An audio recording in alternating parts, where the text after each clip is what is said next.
Hey there, internet friends. Trevor Starkey here with another episode of Trevor Trove Gaming. Today we are going to talk about Star Wars Battlefront 2. I wanted to like this game.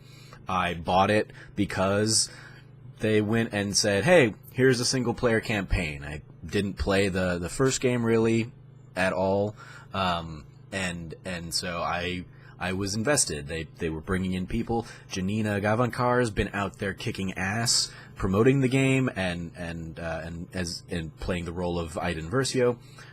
So I had hope, and then that was dashed very abruptly.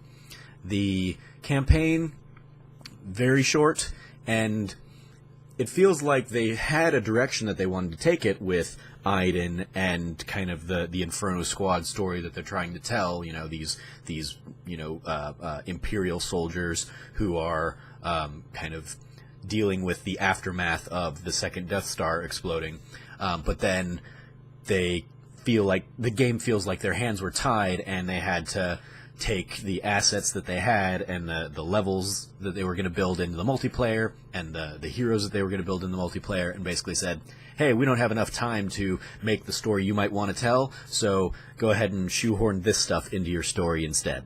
And that's very much what this game feels like. I was describing it earlier. It feels part like Order 1886 in that it's so abbreviated that there's like glimmer of hope for this story, but it doesn't reach its potential. And it feels like The Force Unleashed 2, which felt like it was just kind of a cash grab off of this license with a very bare bones story, and that's what a lot of this one feels like. There are glimmers of hope there, but it's locked into the multiplayer campaign that they'd always intended these games to be. I don't think when they greenlit Star Wars Battlefront 2, they originally planned on it having a single-player campaign. I think that came out of backlash from the first one, and so they said, well, shit, we've only got 2 years to make this second game, so let's get it out as soon as we can, and let's get whatever campaign we can in there.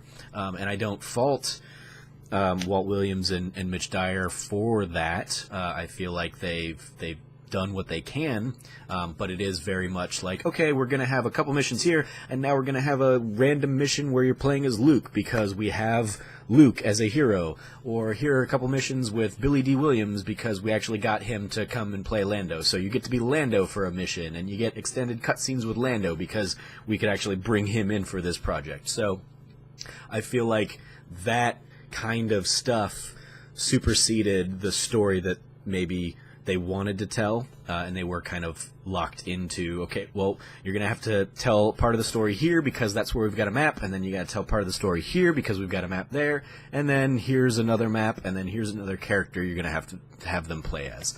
And I think that's a little bit of that is supported in the Jason Schreier story that was told about kind of the Amy Hennig Star Wars game that kind of has fallen apart, because in there you get kind of people commenting and saying, yeah, EA would show up, EA representatives and Disney representatives would show up and say, okay, but where's Chewbacca? And so I think you have moments in this game where it's like, okay, but where's Leia? Or, okay, but where's Luke? And so it's like, okay, well, I guess we're going to do a sidetrack mission, and now you're going to play as Luke.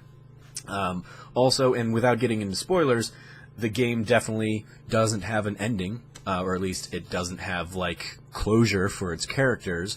The bulk of this story takes place in the immediate aftermath of the second Death Star. So, like, basically, you know, the year or so after Return of the Jedi, you know, the Death Star blowing up doesn't really end the war. There is fighting that still continues on, even without the Empire. The Emperor, the Empire lives on for a while, and so the next year or so is mopping up and kind of bringing the war to a close.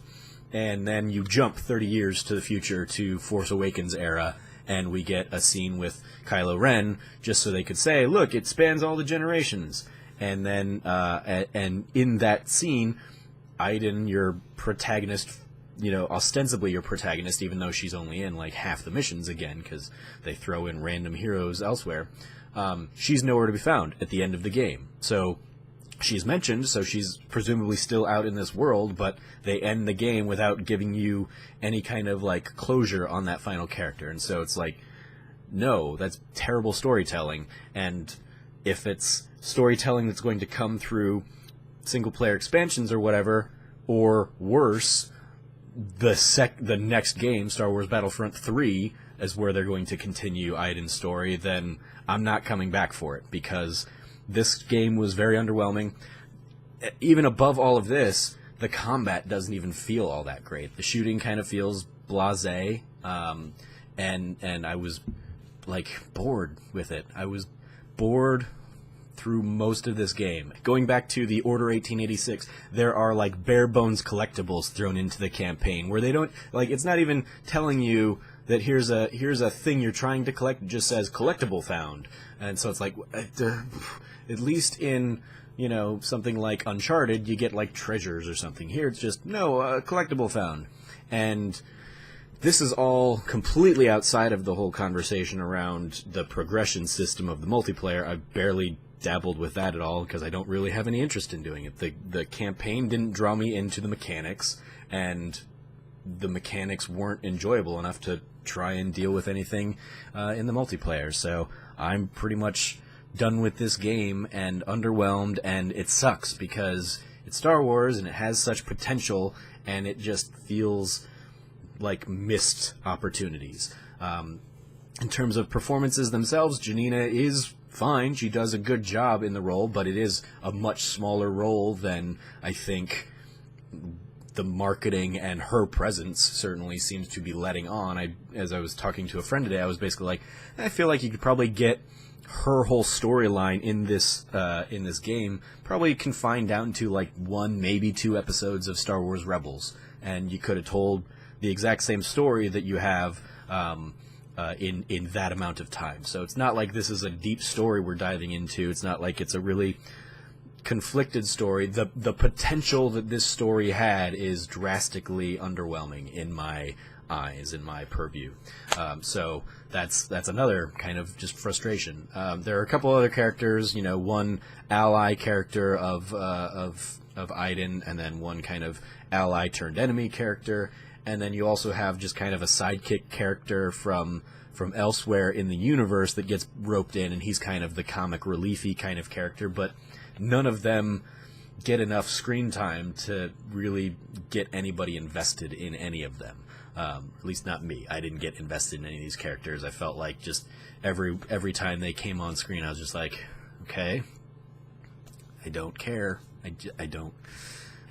And then you cut to established characters for their random one-off scenes, and it's like it's just a very disjointed game, and it's frustrating, and I was very just underwhelmed by the campaign as a whole, and that's sad, especially on the heels of the single-player Amy Hennig Star Wars, you know, falling by the wayside. I wanna play a game akin to Star Wars: The Old Republic again, in that universe, with characters that I can feel invested in and enjoy playing and spending time with, and we just don't get that, and that sucks. So those are my thoughts on Star Wars Battlefront 2. Let me know what yours are if you've played the game in the comments below. As always, I've been your host, Trevor Starkey from TrevorTrove.com. You can follow me at SnarkyStarkey on Twitter. And until next time, from here at the Trove, treasure your friends.